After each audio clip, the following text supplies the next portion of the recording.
Hi friends, అందరికీ నమస్కారం. ఫైనల్‌గా ఆంధ్రప్రదేశ్ ప్రభుత్వం తల్లికి వందన పథకానికి సంబంధించిన పేమెంట్ అనేది 2026, 2027కి సంబంధించి అయితే విడుదల చేయడం జరిగింది. ఇందులో చాలామంది మాకు ఈ యొక్క ఫైనల్ ఎలిజిబిలిటీ లిస్ట్‌లో మాకు పేరు అనేది లేదు. అలాగే ఇక్కడ మాకు సంబంధించి ప్రాబ్లమ్స్ అనేది ఉన్నాయని కొంతమందైతే, అలాగే ఇక్కడ ఎలిజిబిలిటీ లిస్ట్ అనేది మాకు లేదు. అలాగే ఇనెలిజిబిలిటీ లిస్ట్‌లో మా పేరు అనేది వచ్చింది. స్టేటస్‌లు అనేది ఈ విధంగా చూపిస్తున్నాయి. ఇప్పుడు మేము ఏ విధంగా చేయాల్సి ఉంటుంది? ఏ విధంగా రిజిస్ట్రేషన్ అనేది చేసుకోవాల్సి ఉంటుంది? రేపటి నుంచి మనకు ఎవరికైతే పేమెంట్ అనేది ఈ రోజు నుంచి అయితే రాలేదో అటువంటి వారందరికీ సంబంధించి రేపటి నుంచి గ్రీవెన్సీ చేసుకోవడానికి ఈ యొక్క అప్లికేషన్ ఫామ్ అనేది మనకైతే అందుబాటులోకి రాబోతోంది. దీనితో పాటుగా ఎవరికైతే పేమెంట్ అనేది ఈ రోజున విడుదల అనేది చేశారో మీరు మీ యొక్క పేమెంట్ స్టేటస్ అనేది ఆన్లైన్ లో ఏ విధంగా మీ యొక్క మొబైల్ ఫోన్ లోనే ఏ విధంగా చెక్ చేసుకోవాలో ఇప్పుడు నేను మీకు దీనికి సంబంధించి అయితే చూపిస్తాను. ఎవరు అయితే వీడియోని అయితే స్కిప్ చేయొద్దు. ముఖ్యంగా ఈ రోజున పేమెంట్ అనేది ఎవరికి వస్తుంది, రేపటి రోజున ఎవరికి వస్తుంది, అలాగే 24వ తేదీన ఎవరికి వస్తుందో ఇప్పుడు నేను మీకైతే చెప్తాను. అంటే మనకు ఇక్కడ చూడండి, మనకు నారా లోకేష్ గారు ఒక ట్వీట్ అయితే చేయడం జరిగింది ఎక్స్ లో.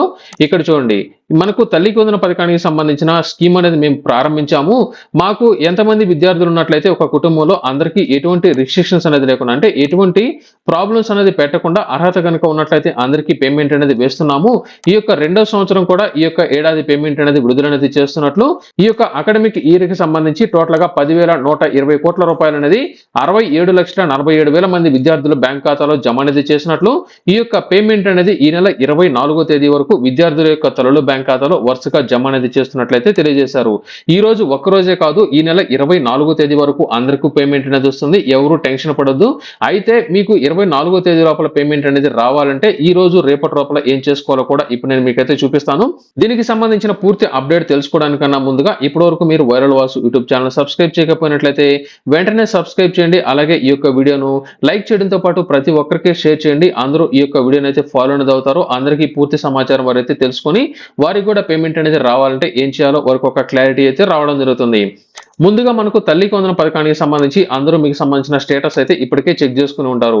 ఇక్కడ విద్యార్థికి సంబంధించిన తల్లి యొక్క ఆధార్ నంబర్, అలాగే ఇక్కడ స్కీమ్ అనేది సెలెక్ట్ చేసుకుని ఇక్కడ 2026 అయితే సెలెక్ట్ చేసుకుని ఉంటారు. అయితే ఇక్కడ మెయిన్ గా చాలా మంది అడుగుతున్నది, నాకు ఒక క్లారిటీ నేనైతే ఇస్తున్నాను.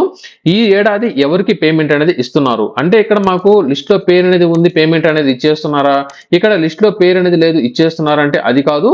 ఇక్కడ చూడండి, మనకు ఈ యొక్క 2026, 2027 విద్యా సంవత్సరానికి సంబంధించి మనకు గత ఏడాది అంటే 2025, 2026లో ఎవరైతే ప్రభుత్వ పాఠశాలకు కానీ ప్రైవేటు పాఠశాలకు కానీ అలాగే కళాశాలకు ఇల్లున్నారో వారికి మాత్రమే ఈ యొక్క ఏడాది పేమెంట్ అయితే వేయడం జరుగుతుంది.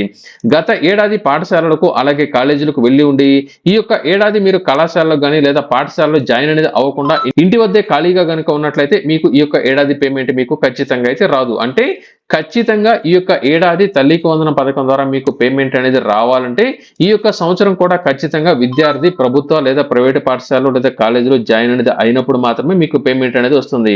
గత ఏడాది మీరు చదువుకొని ఉండి మీకు 75% అటెండెన్స్ అనేది ఉండి ఈ సంవత్సరం మీరు బడి కనుక మానేసి ఉన్నట్లయితే మీకు ఖచ్చితంగా పేమెంట్ అనేది అయితే రాదు. ఇది గుర్తుపెట్టుకోండి. ఇకపోతే రెండో అప్డేట్ ఏమిటంటే, మాకు ఈ ఏడాది 10వ తరగతి అయిపోయింది, మాకు పేమెంట్ అనేది వస్తుంది అంటే 10వ తరగతి అయిపోయిన వారందరికీ పేమెంట్ అనేది వస్తుంది.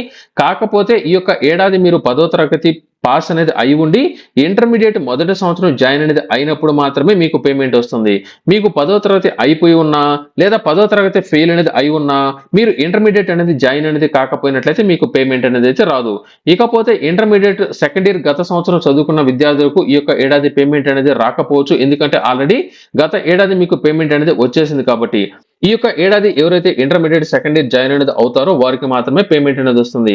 ఇకపోతే 1వ తరగతి ఈ యొక్క ఏడాది ఎవరైతే జాయిన్ అనేది అవుతారో అటువంటి వారందరికీ సంబంధించి ఈ నెల చివరాఖరులో పేమెంట్ అయితే రావడం జరుగుతుంది. అంటే 1వ తరగతి విద్యార్థులకు అలాగే ఇంటర్మీడియట్ మొదటి సంవత్సరం విద్యార్థులకు ఈ నెల 30వ తేదీన పేమెంట్ అయితే వేయడం జరుగుతుంది. ఈ రోజున పేమెంట్ అనేది మనకి ఇక్కడ చూసుకున్నట్లయితే తుది అర్హుల జాబితా అంటే ఫైనల్ ఎలిజిబిలిటీ లిస్ట్ అనేది ఇప్పటికే అన్ని గ్రామ అలాగే అంటే స్వర్ణ వార్డు కార్యాలయాలు అయితే ఉంచడం జరిగింది.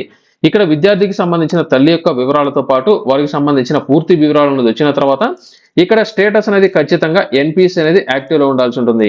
ఎన్పిసి అనేది యాక్టివ్ లో ఉన్నంత మాత్రాన మీకు పేమెంట్ అనేది వస్తుందంటే రావచ్చు, రాకపోవచ్చు, ఏదైనా సరే ప్రాబ్లమ్స్ అనేది ఉన్నట్లయితే ఆగిపోవచ్చు.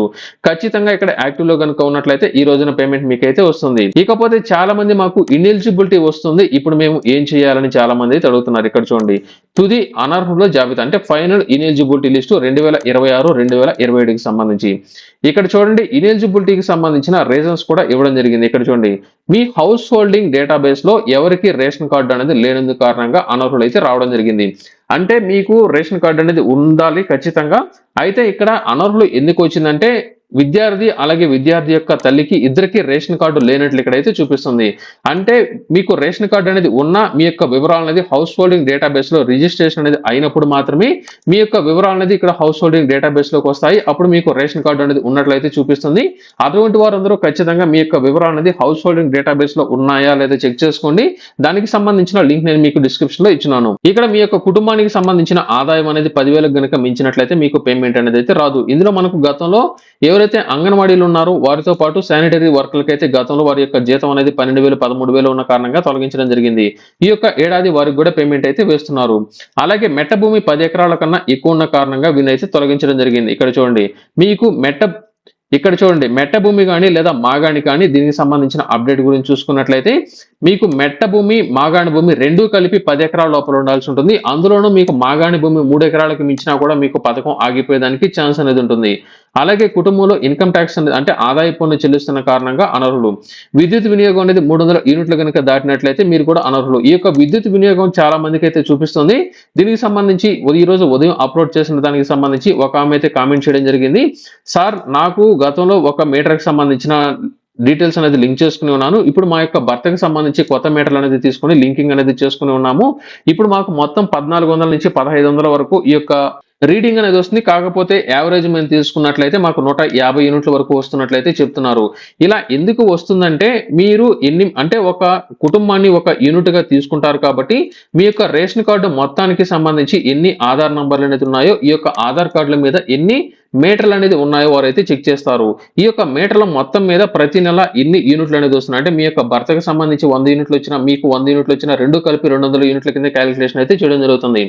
ఇలా ప్రతి నెల టోటల్ గా సంవత్సరం రోజులకు సంబంధించి అంటే 12 నెలలకు సంబంధించిన డేటా అనేది తీసుకుని దానిని యావరేజ్ కిందకైతే తీసుకోవడం జరుగుతుంది. వరుసగా మీకు 4-5 నెలలు వచ్చినా కూడా మీకు దీనికి సంబంధించి ప్రాబ్లం వచ్చేదానికి ఛాన్స్ అనేది ఉంది. ఇటువంటి వారందరూ ఏం చేస్తారంటే అసలు మీ పేరు మీద ఎన్ని మీటర్లు అనేది ఉన్నాయి అవి మీటర్లన్నీ మీ పేరు మీద మీవా కావు అనేది అయితే చెక్ చేసుకోండి.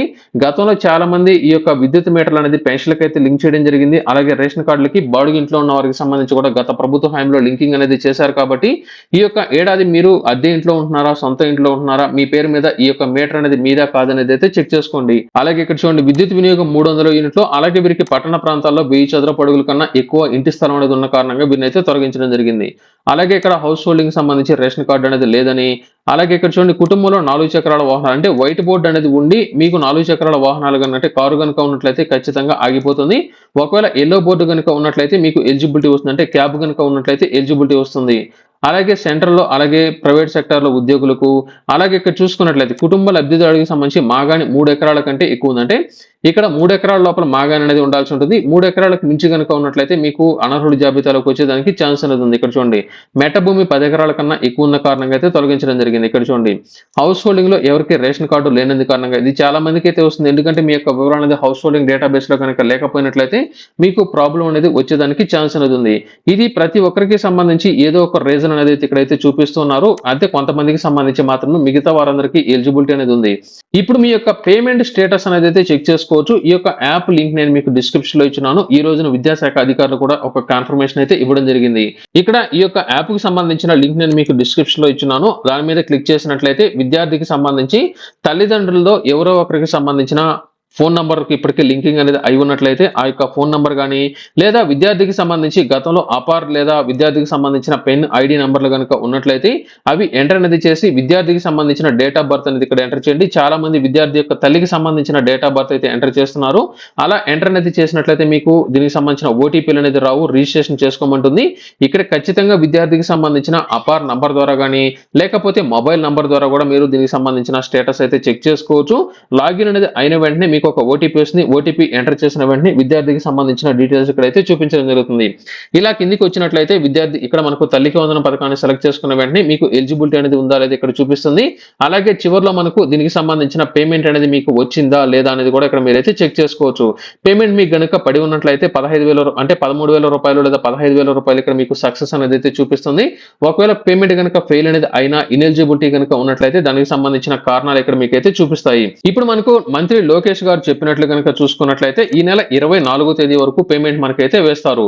అర్హత కలిగిన ప్రతి ఒక్కరికి 24వ తేదీ వరకు పేమెంట్ అనేది పడుతుంది కాబట్టి ఎవరైతే టెన్షన్ పడొద్దు. ఒకవేళ మీకు సంబంధించి ఈ నెల 24వ తేదీ వరకు ఈ యొక్క పేమెంట్ అనేది వరుసగా వేస్తున్నట్లయితే తెలియజేశారు. ఈ రోజున మీకు పేమెంట్ అనేది పడినా పడకపోయినా రేపటి రోజున పడుతుంది. రేపటి రోజున కూడా పడకపోయినట్లయితే ఎల్లుండి పడుతుంది. 24వ తేదీ సాయంత్రం వరకు అయితే వెయిట్ చేయండి. ఒకవేళ 24వ తేదీ వరకు మీకు పేమెంట్ అనేది పడకపోయినా ఇక్కడ ఇనెలిజిబిలిటీలో కారణాల కారణంగా మీకు పేమెంట్ అనేది ఆగిపోయినా, మీకు అర్హత అనేది ఉండి మీకు పేమెంట్ అనేది రాకపోయినా, అర్హత అనేది ఉండి లిస్ట్ లో మీ యొక్క పేరు అనేది లేకపోయినా, ఇటువంటి కారణాల చేత ఎవరికైనా సరే పేమెంట్ అనేది రానున్న 4 రోజుల్లో గనక రాకపోయినట్లయితే స్వర్ణగ్రామ స్వర్ణవార్డు కార్యాలయానికి గనక వెళ్ళినట్లయితే దీనికి సంబంధించి గ్రీవెన్సీని అయితే మనకైతే అందుబాటులోకి అయితే తీసుకురావడం జరుగుతుంది. ఇక్కడ విద్యార్థికి సంబంధించి కావచ్చు, విద్యార్థికి సంబంధించిన వయసులో కానీ లేదా క్యాస్ట్ విషయాల్లో ప్రాబ్లం అనేది ఉన్న విద్యార్థికి సంబంధించి డేటా అనేది ఇనెలిజిబిలిటీ లేకపోతే ఎలిజిబిలిటీ లిస్ట్ లో లేకుండా ఉండి ఇనెలిజిబిలిటీ లిస్ట్ లో ఉన్న విద్యార్థికి తల్లికి సంబంధించి రేషన్ కార్డు లేదని వచ్చినా, ఇద్దరు ఒకే హౌస్ హోల్డింగ్ డేటాబేస్ లో లేరని వచ్చినా, అలాగే విద్యార్థి వారిద్దరికి సేమ్ రేషన్ కార్డులో లేకపోయినా, సేమ్ ఆధార్ నంబర్ అనేది ఉన్న, ఇద్దరు ఒకే హౌస్ హోల్డింగ్ డేటాబేస్ లో లేకపోయినా, ఇక్కడ మెయిన్ గా ఇక్కడ చూసుకున్నట్లయితే ఎలక్ట్రిసిటీ బిల్ అనేది ఎక్కువ వస్తున్నట్లు చూపిస్తున్నా, మీకు ఈకేఎస్ అనేది కాకపోయినా, 4 చక్రాల వాహనాలు జిఎస్టి ఇలా ఒకటి కాదు రెండు కాదు ఎన్ని రకాల ఇనెలిజిబిలిటీ అనేది మనకు వచ్చున్నాయో అందరికీ సంబంధించి ఇక్కడ మనకి సంబంధించి ఈ యొక్క డేటా అనేది మీరైతే సెలెక్ట్ చేసుకోవాల్సి ఉంటుంది.